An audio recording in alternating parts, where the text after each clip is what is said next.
Mr. Netanyahu presents his address by video. Greetings from Israel to my good friend, Pastor John Hagee, to all the clergymen who are assembled in Washington, to all of you, Christians United for Israel. You've always stood by us. And it's especially important today because we face together the greatest threat that we have encountered in the past 100 years. There have been enormous threats to our common civilization, well before the establishment of the State of Israel.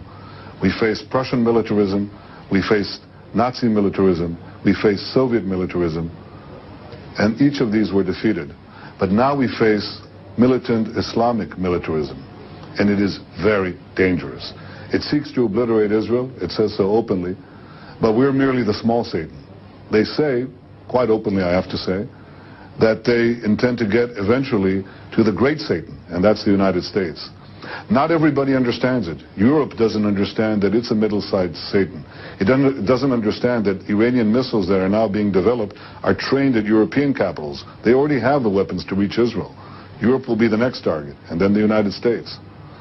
They don't understand it, but you understand it. Many Americans understand it today. You first. You understood it first, and you stood by us first. I think that we have to join hands together because this is not something that will be easily overcome. It is true that militant Islam is centered in a number of states. Chief among them is Iran, which is seeking to develop nuclear weapons. That has to be stopped. It must be stopped, not only for the future of Israel, but for the sake of all mankind. That cannot be allowed to happen. But equally, we also know that this disease, this pathology is spreading around the globe and infecting communities from Indonesia to San Francisco. It seeks to obliterate our way of life, our freedoms, our liberties, everything that we hold dear. And the only way that we can fight it is to fight it. To fight in the economic field, in the political field, if necessary in the military field. But I think above all else to fight it in the moral field. That is to understand that our civilization, our values are under attack and that we have to join forces. Well, we have no better friends in the world than you. I certainly know that. I knew that when I was Prime Minister of Israel, and I know many of you, and I know how strong and solid your support is. But I also know where it comes from. It draws on deep, I would say the deepest wells of a common heritage. It draws on the experience of Christian Zionists in the 19th century who preceded Jewish Zionism by 50 years. Clergymen went from the United States and from Britain to Israel, and they said, we want to see the return of the exiles to the Holy Land. We want to see biblical prophecy realized in our time.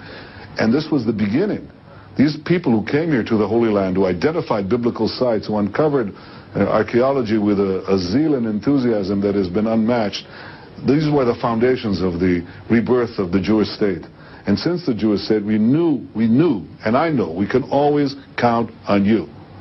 And this common bond between us now stands as the pivotal axis which the Islamists are trying to attack and to break.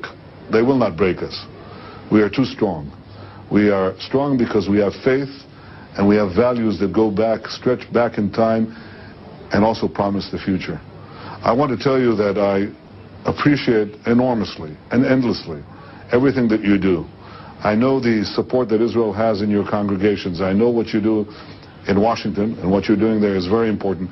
I know what you do in every day in the newspapers and television. I know that many of you come to Israel and visit us. I want you to know that it touches our hearts and it strengthens our spine. You have that strength that for us adds to our common stance. And I want to thank you for everything that you've done for Israel and for America and for our common values. God bless you.